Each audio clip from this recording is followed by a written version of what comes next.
السلام عليكم ورحمة الله وبركاته. أهلا بيكم في فيديو جديد. النهاردة إن شاء الله وصفة جديدة وفيديو جديد. هنعمل مع بعض بسكوت النشادر، بسكوت العيد، أحلى من المحلات بكتير. هتعمليه إن شاء الله بطريقة سهلة وطريقة كمان بسيطة، وهيطلع معاكي هش ومقرمش ودايب في نفس الوقت. بجد وصفة جميلة جدا. تابعوا الفيديو للآخر علشان تعرفوا كل تفاصيل وتركات بسكوت النشادر النهاردة. كمان هعمل لكم بسكوت بالشوكولاته حلو جدا جدا هيعجبكم. اي ست بنت تقدر تعمله في البيت بكل سهوله. يلا نشوفوا مقاديرنا ونشوفوا وصفتنا ونقول بسم الله الرحمن الرحيم. بس يا ريت قبل ما نبدا لو مش مشتركه ان في القناه انزلي اشتركي في القناه وفعلي الجرس على الكل علشان يوصلك كل جديد. ما تنسيش كمان تحطي اللايك فضلا وليس امرا، مهم جدا للفيديو. يلا نسمي ونصلي على الرسول. اللهم صل وسلم وبارك عليك حبيبي يا رسول الله، صلوا عليه. بص يا حبيب قلبي، مقاديرنا سهله جدا جدا. معايا كوبايتين الا ربع من السكر البودره اهو، ممكن تضيفي كوبايتين لو انت حابه. ومعايا كمان كوبايه ونص من السمنه، اي نوع سمنه موجوده عندك، بس السمنه لازم تكون طالعه من التلاجة. تمام كده حبايب قلبي. حطينا السكر والسمنه مع بعض، هنضربهم حلو جدا جدا. طبعا السكر يفضل يكون سكر بودر، ما يكونش سكر حبيبات علشان ما يخرجش معاكي في البسكوته بتاعتك، وكمان ما يدوبش معاكي في الخليط. احنا عايزين السكر يكون بودر، وعايزين كمان السمنه تكون طالعه من التلاجة، ما تكونش بدرجه حراره الغرفه علشان ما تفصلش منك في البسكوته. خلاص تمام. انا هضرب كده السمنه والسكر مع بعض حلو جدا جدا لحد القوام ما يبقى قوام كريمي وقوام فاتح معايا، علشان يديني البسكوته هشه وكمان تطلع معايا دايبه وحلوه جدا جدا. تابعوا بس تفاصيل وتركات وصفه الفيديو بتاعنا النهارده. بسكوت النشادر احلى من المحلات بكتير، هقولك على كل تفصيله فيه وكل تركايه علشان يطلع معاكي البسكوت دايب. طبعا انا هنا بنزل على الجوانب علشان اي خليط معايا ما اختلطش معايا او ما تجانسش معايا مع الخليط، يتجانس مع بعض كله ويبقى خليط متجانس وخليط كريمي وفاتح. خلاص هو ده القوام اللي انا عايزاه، اللي انا عايزه اوصل له، او المرحله اللي انا عايزه اوصل لها في البسكوته بتاعتي. طبعا مالكمش دعوه بكميه البيض اللي معايا علشان انا بعمل فيديو تاني او بعمل وصفه تانية، فاحنا هناخد بيضتين بس. تمام. هنا بقول لكم في بضايه واحده لقيت فيها صفرتين من البيض، يعني بضايه لقيتها سبحان الله فيها بيضتين.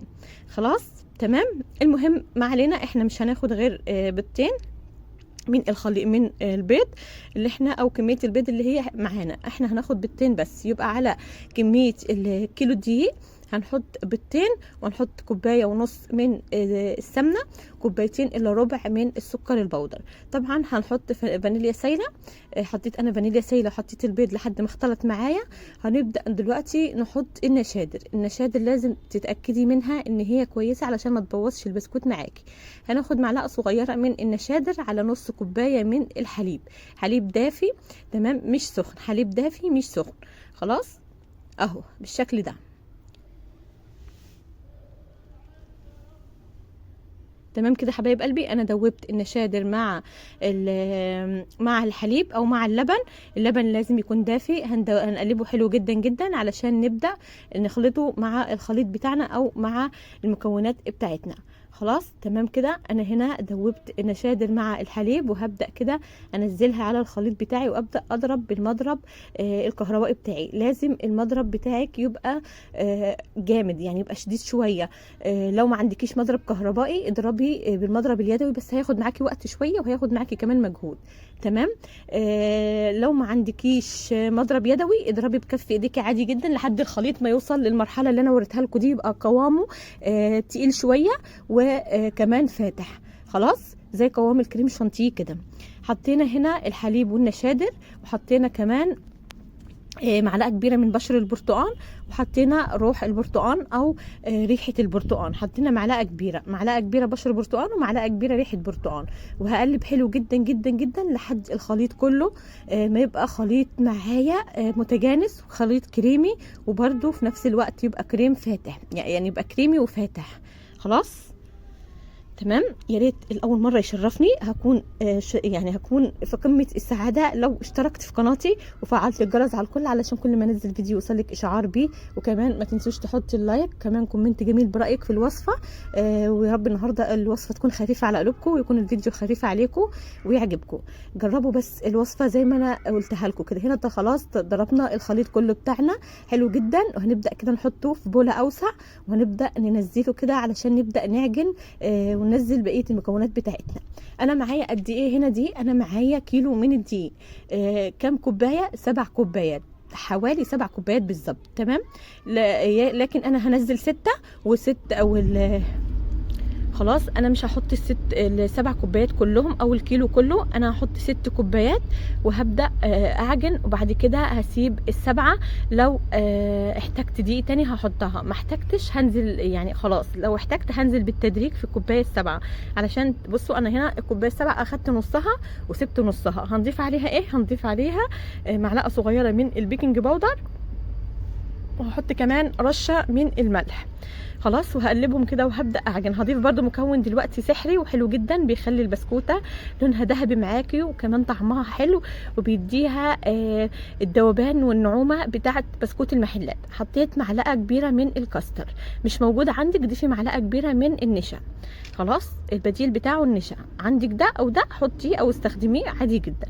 خلاص، هبدا اقلب كده حلو جدا. احنا ما بنعجنش في نواعم العيد، احنا بنقلب بس لحد ما نشرب الدقيق ونشرب بقيه المكونات، لكن ممنوع انك انت تعجني خالص. يعني لو عجنتي هيقلب معاكي، هتعملي له عرق وهيقلب معاكي بقرص. خلاص تمام.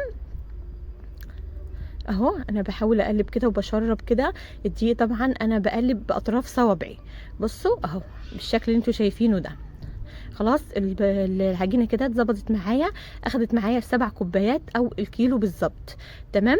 طبعا لو احتجتي حليب هتحطي معلقتين بمعلقتين او معلقه بمعلقه لحد ما توصل للقوام الطري ده، اللي هي العجينه تبقى طريه معاكي بس ما بتلزقش، وفي نفس الوقت بتقطم معاكي مش بتمط معاكي. لو انت كنتي عجنتيها هتمط معاكي وهتعملي لها عرق.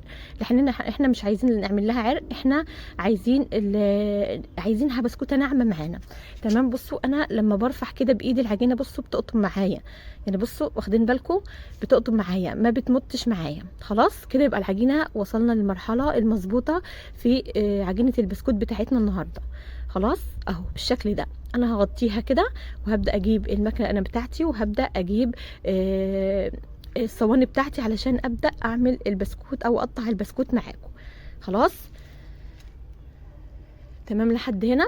يلا وصل معايا لحد هنا، ينزل بسرعه بسرعه بسرعه، يحط اللايك. خلاص انا هنا حبايب قلبي جبت المكنه وحطيت العجينه فيها، وهبدا كده اقطع البسكوت بتاعي. تمام بالشكل اللي انتوا شايفينه ده اهو. طبعا حاولي انك انت تظبطي البسكوته، حاولي انك انت تخلي البسكوته مظبوطه وتخليها قد بعضيها، علشان حجم البسكوته هيفرق معاكي في الشكل. طبعا العين بتاكل قبل البق، فاحنا عايزين البسكوته بتاعتنا تبقى حلوه كده وحجمها حلو. كمان يبقى كل البسكوت بتاعنا او كل كميه البسكوت بتاعتنا قد بعض. خلاص احنا لو في حاجه طويله هنا او حاجه قصيره هنظبطها دلوقتي. الطويل هنقص منه، و العريضه برضو هنظبطها، المايله كده هنظبطها هنعدلها. يعني بصوا هنظبط كل حاجه مع بعضينا دلوقتي بكل سهوله، بس بالسكرابر او بالسكينه. اي حاجه موجوده عندك حاولي انك انت بعد ما بتخلصي تقطيع كده في الصينيه بتاعتك بتبداي تظبطي فيها الشكل بتاع البسكوته. تمام اهو. طبعا لو في واحده قصيره يعني شويتين بتبداي تشيليها وتحطيها تاني في المكنه وتبداي تنزليها من اول وجديد. خلاص بالشكل ده. انا هنا سرعت الفيديو علشان الفيديو كان طويل، فعشان مش عايزاكم تزهقوا من الفيديو ولا تزهقوا مني. خلاص تمام. الحقوا يلا اعملوا بسكوت النشادر، بسكوت دايبه دوب بجد، بسكوته حلوه جدا جدا هتعجبكم. انا عايزه كل حبايبي تجرب البسكوت وتشوف البسكوت طالع معاها ايه، وتقول لي رايها في كومنتات كده. قولوا لي اي اسئله اي حاجه انتوا عايزينها اكتبوها لي في الكومنتات، وانا ان شاء الله هرد عليكم في اسرع وقت. تمام اهو يا حبايب قلبي، كل سنه وحضراتكم طيبين وعيد سعيد.